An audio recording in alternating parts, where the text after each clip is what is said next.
Today's topic, we'll be talking about Process Pro R&D and streamlining your product development. Let's go ahead and get started. The client webinar series, why do we do them?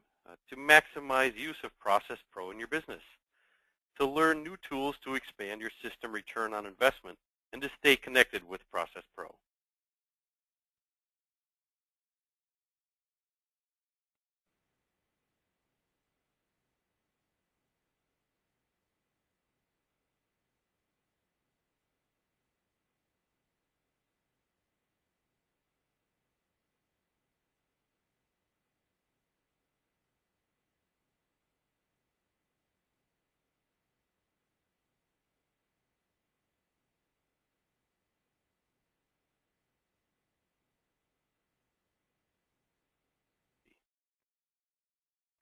Some of the key features: managing product development without fearing with live production.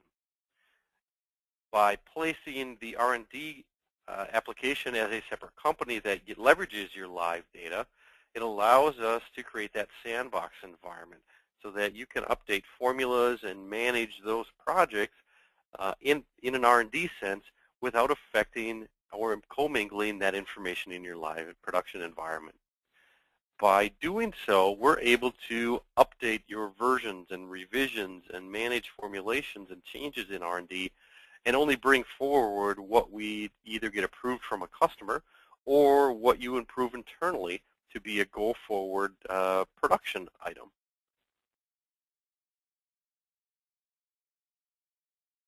As I mentioned, R&D items are automatically updated from the live environment. So if I enter a formulation in my live environment, it will automatically update into my R&D environment unless I choose it not to be. And there are certain reasons you may do that, and I'll point that out where we can actually flip that switch. To maintain accurate inventory costs with our cost update routine in R&D. So we may choose to formulate and then go run a cost update and then reformulate and revisit the formula cost to see what changes were made. And we are also able then to copy that R&D project forward into your live environment. And I classify a project as a product essentially, but I may have gone through multiple versions of that product, and therefore it's in a project state because I've gone through a number of iterations to come forward with a formulation. We're also able to track your revision history within the R&D environment. So how many different versions did I have? And I can choose to have them be active or inactive. So if I know that there was a number of these versions in R&D that simply aren't anything that I'm going to reutilize, I can choose to have them inactivated. We can also track any lots that you would used within your pilot batch run. So you're able to document which critical items and the lots used within that were utilized within your pilot batch run. We can also generate quotes, as I alluded to earlier, so that we're automatically calculating the price based on the cost of the material, and we can able to even set up different levels and margins. You can track your quotes and the volume that you quoted and the price that you quoted to customers, so you're able to see that quote history. And you can generate a user-defined internal quote and a customer quote, and we'll look at those today. You're also able to identify what are customer supplied materials. So if a customer is supplying you material you're using from an R&D perspective, you're able to utilize that. As well, if there are active pharma ingredients, if that so fits your industry, I can denote that that's an active pharma ingredient. As well, I can denote if the material utilized exists only in the R&D company, so if it's an experimental item, and we'll look at that today as well. Revisiting some of the benefits, streamlining your product development based on some of the things we've already went over.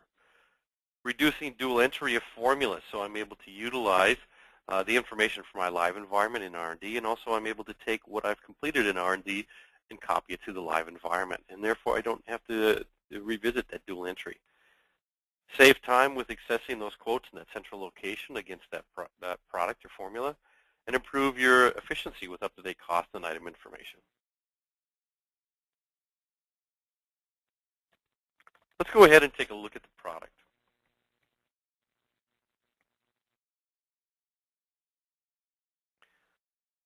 As I mentioned earlier, within Process Pro's R&D environment, we utilize an R&D environment from a company perspective, and you'll notice that I have Company 94 as my R&D company that's associated with my live production company. In this case, it happens to be company 97. Staying within my live production environment, I'm going to go pull up a formula. So I'm going to go pull up CH101 formula as my formula to utilize today.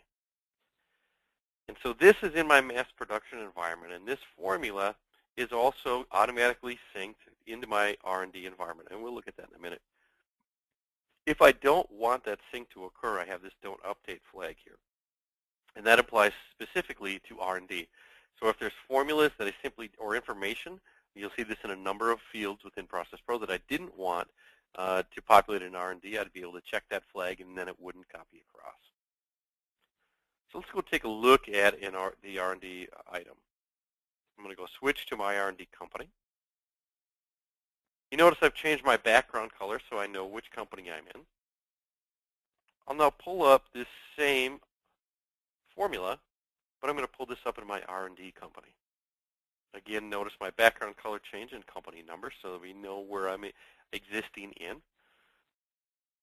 From the R&D perspective now, you'll also notice I have an inactive flag, as I mentioned. So if I'd gone through a number of versions and some of those versions became obsolete or simply weren't anything I was going to repurpose, I could inactivate that so it's not in my list as well.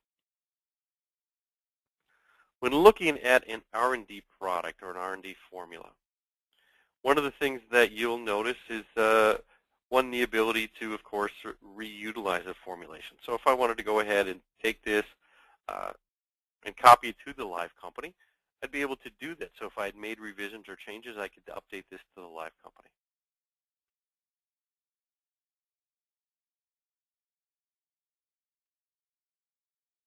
If I wanted to go ahead and create a new version, so I wanted to take this formula, and I wanted to go ahead and make a version. And I'm going to update that version, and I'm going to go ahead and I'm going to make another version of this product. I think I'll go ahead and make version 5.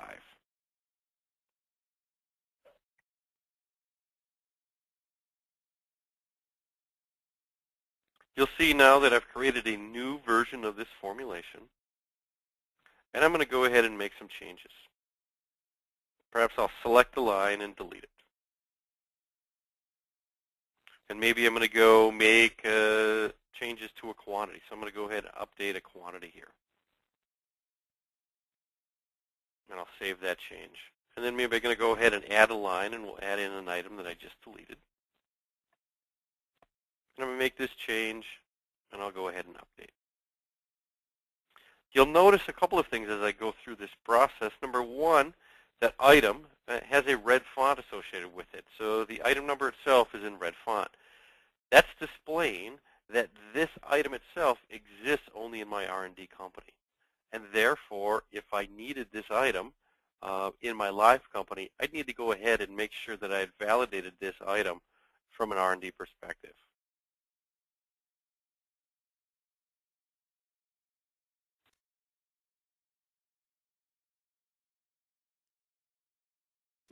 The active pharma flag. So I'm able to take this active pharma flag, and I'm able to say whether or not this material is in fact an active pharma ingredient, and I'd be able to see that information.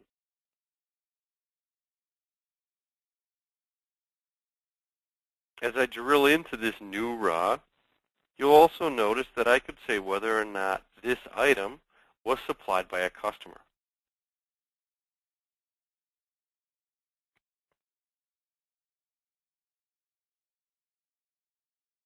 So at this point, what I've gone ahead and done is I've created a new version. I've added a material that exists only in R&D. And I've talked about a couple of the other switches that we could set according to an item, whether or not it's an active pharma ingredient or customer supplied. But we've made some changes. And now we could go ahead and say we wanted to update and look at a quote for this. In R&D, I can generate an internal quote.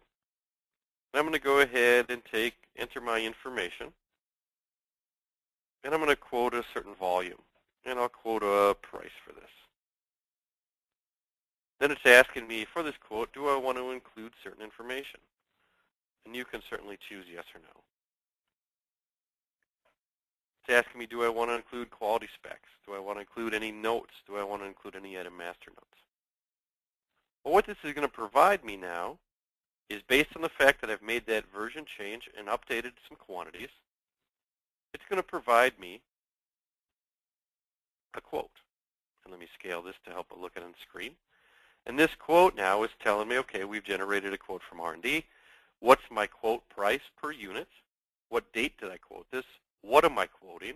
What volume am I quoting it at? And it's going to go ahead and give me my detail. So I can see what my material cost is, my per unit cost of my materials listed. Did I include a scrap factor? If so, what is it? And also, did I include any labor or variable fixed overhead cost here as well? So it's giving me visibility to my quote. You'll notice it's giving me that per unit cost also. As I continue through my internal quote process, I'd also ask for any quality checks. And quality checks here are anything that I defined. And I could have defined these quality checks either as a copy from the live company, or I could have went and added and changed those in my R&D company. So if there's anything specific to it, I could have made the changes in this new version, updated the quality specifications, and you also have the ability then to choose to copy them forward.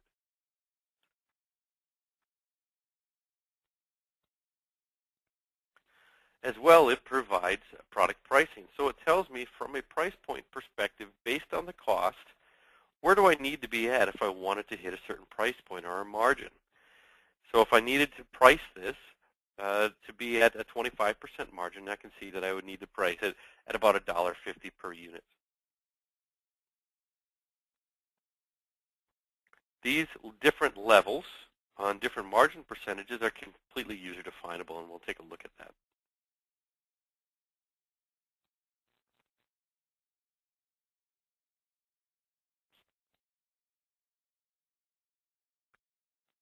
So we created a version. We made some changes to the material. We added a new line item. And essentially, we are go forward with this product. We could, at this point, contemplate generating a customer quote. So we could go ahead, go back into quoting, and say at this we wanted to generate a customer quote. So we're ready to quote. We'd gotten our internal process approved based on the internal quote. We could go ahead and generate this, attach it to a customer. It'll generate a quote number for us, a quote quantity. And if you remember from our internal quote, we said let's 25% margin. We wanted to be at $1.50, right around that. And we're able also to say whether or not we want to display our ingredients list, perhaps an ingredients percentage, any quality checks, and then again those notes if you so choose.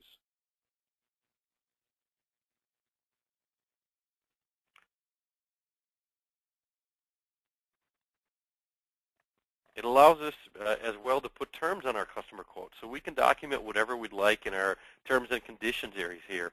So that we can say, what are we quoting? We could add additional volume checks here. Whatever you want to communicate to your customer, you can document. What this generates for me then is a customer-ready external form in the form of a quote. So I've got my quote date, my quote number, who I prepared the quote for, my quote price per unit, the quote volume, what my terms and conditions are, and then the breakdown of my ingredients if I had asked or so wanted to.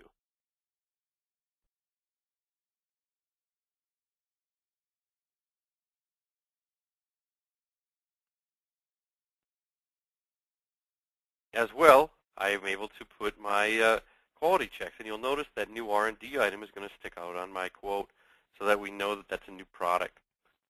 My product specifications as well tell me what does this product need to meet. So if I wanted to communicate that information to my customer, as you notice on my grid, I could choose to or I could choose not to.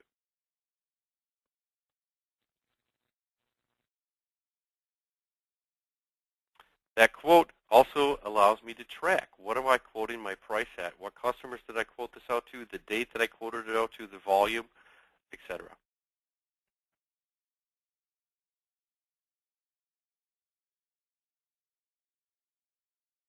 As I mentioned before, we are also able to perform a couple of updates in R&D. One of them is our quote prices. We're able to establish what those quote prices are. We can select a class, and then we go break down what those percentages are by level. So you can see here, this is where I'm getting that quote percentage that I saw in that quote. I'm also able to go ahead and update my R&D company.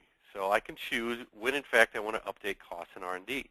As I mentioned earlier, if I wanted to do some cost comparatives, let's say that I updated costs some months ago. I came in here, I wanted to generate a quote, and then I could have that quote, go ahead and update my costs and come and regenerate the quote and see what the cost changes has been over that time period. So I'm able to do some different cost analysis in here as well.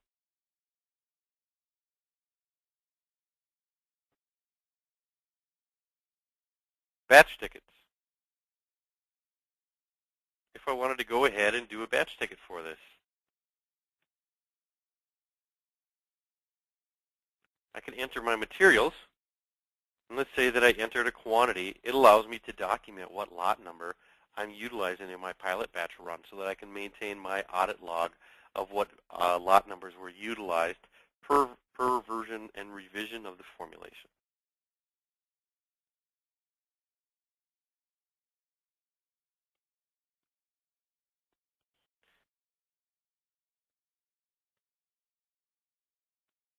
So let's say I've completed my process in R&D. I've quoted, I've added my raw materials, I've tracked, I've generated my quotes, I've gotten approval for the product, and I'm now ready to move forward. I mentioned earlier how we can copy to the live company. So not only could he copy the bill of material and reutilize an existing one, he could also copy to the live company. But we're going to perform some validation. And that validation is going to check to make sure that everything we've entered is valid for this material and for this formula. If not, it's not going to allow me to copy. And that's an important step.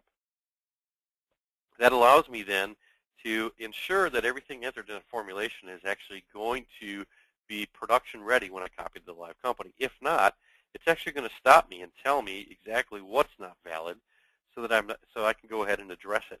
And it's stopping me because it knows that this item exists only in my R&D world. And therefore, I wouldn't have an execution plan for it in my mass production company.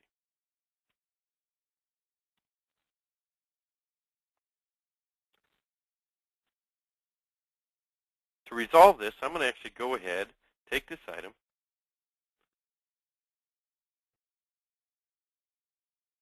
and I'm going to delete it.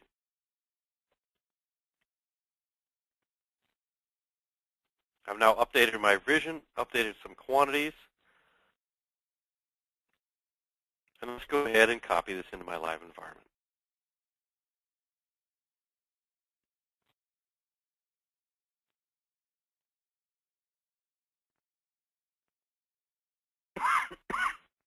Excuse me.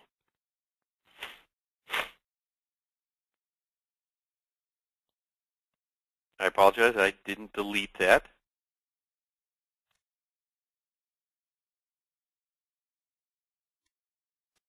Company. And it tells me that the version already exists. So I want to go ahead and continue with the copy or cancel. I'm going to go ahead and continue, and now I've updated that version into my live company. I can go ahead, take this information, and now those changes that I made are available for me for use in that live company.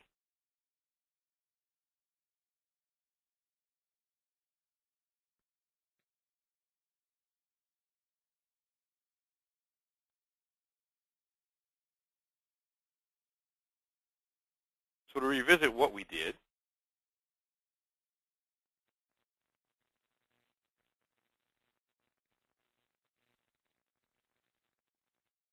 let's go ahead and talk and revisit these topics. We talked about key features, product development without fearing with live production. R&D items will automatically be updated from the live environment to your R&D environment, and how you're able to maintain your costs, and how you're able to copy into live production with the validation steps in place so that we're not copying unusable data, meaning R&D data that doesn't have an execution plan in your live environment. I haven't validated suppliers, what my order point or safety stock would be. Those sorts of things would not be available had the item not existed in that live company. So we're checking to validate to make sure that we can copy forward. We're tracking version history so we can maintain our revisions and manage that information. We're have the ability to do pilot batches. We can automatically calculate those margins or pricing. We can track quotes, both internal and customer quotes, and have history of what we provided out to the customer. We can also generate those user-definable internal and external forms as we saw. And we can identify customer-supplied items, active pharma items, and this will automatically identify any item that was entered in R&D and exists only in R&D based on the red font. Using this functionality, you're able to streamline your product development, keep it in that sandbox environment to reduce dual entry formulas, save time by having your R&D codes exist in that same area within that product, and improve efficiency by keeping up to date with item and cost information from our live environment. That concludes our webinar series on R&D. If you have any questions, please go ahead and contact your account manager or email us here at Process Pro, and thank you for your time.